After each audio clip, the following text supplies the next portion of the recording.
Really? This from a woman who in 2008, at 44 years old, said for the first time in her life she was proud of her country when her husband was running for president. And now, 8 years later, you're out of hope, Michelle? You've lived a life few can even imagine, at the citadel of power and prestige in the world. You and your husband, blessed by God and the American people, with the unique and historic opportunity to not only lead America from that shining place on a hill, but impact Americans and give them hope that virtually no others can. And now that you're leaving, hope is gone? Since when does hope rise and fall with you and Barack in the White House? But it doesn't end there. When asked if your husband's administration achieved his promise of hope to Americans, your answer, a resounding yes. Quote, especially in times of crisis and turmoil. Are you kidding?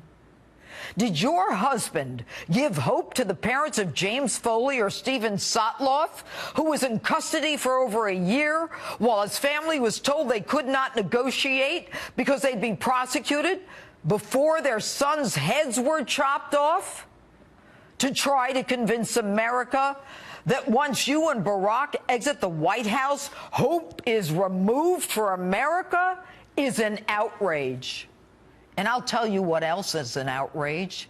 An outrage is when your husband struts up to the microphone at a national prayer breakfast and tells Christians to get off their high horses because the Christians are afraid of Muslim terrorists cutting their heads off.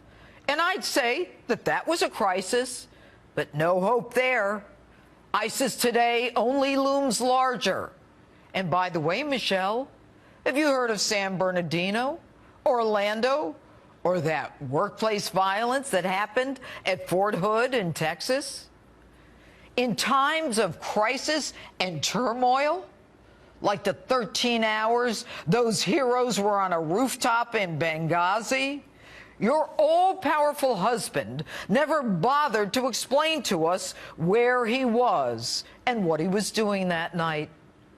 All we know is the only power that he was ready to unleash was Air Force One to fly to Las Vegas for a fundraiser the next morning so that you guys could live the life another 4 years in the White House.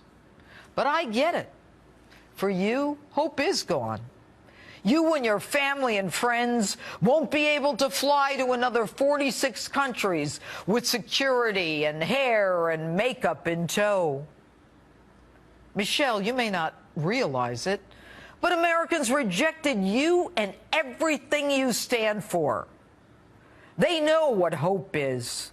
Hope is when people, 30,000 at a time, stand in line in the cold with their children, hoping to get the glimpse of a man that they think can change the course of their lives from the downward spiral that you and Mr. Hope and Change have put them on.